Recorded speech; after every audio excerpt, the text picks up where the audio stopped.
মোটামুটি 75 দিনের মধ্যে হারভেস্ট করে তরমুজের ফলনটা পাওয়া যায় আর কি। তরমুজ চাষ হবে ওখানে, তো চলুন আজকে একটু দেখে আসি তরমুজের বেড কিভাবে তৈরি করে। 60 থেকে 70 টাকা ঘন্টায় এখানে শ্রমিকরা তরমুজ খেতে পানি দেয়। দর্শক, প্রবলেম হচ্ছে একটাই তরমুজ খেতে, সেটা হলো পানি দেওয়াটা খুবই কষ্টসাধ্য ব্যাপার। 6 বিঘাতে আপনি কত পিস ফলন হবে বলে মনে করেন?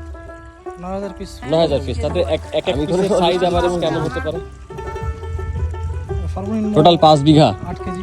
আচ্ছা, 8 কেজি। 6 বিঘা টোটাল 6 বিঘা, মানে এই বেড আর এই বেড সহ টোটাল 6 বিঘা তরমুজ। এটা কবে নাগাদ উঠবে, মানে কতদিন লাগবে? 70 দিন লাগবে। 70 দিন পর ফল উঠবে মোটামুটি। 70 দিন পর ফল। পানি, ইউরিয়া, আর এটা কি দেয়া হচ্ছে তরমুজ খেতে? ইউরিয়া আর হচ্ছে ম্যাগমা। আচ্ছা, সালফার। দ্রুত ফলনের জন্য, ভালো ফলনের জন্য এগুলো দিতে হয়।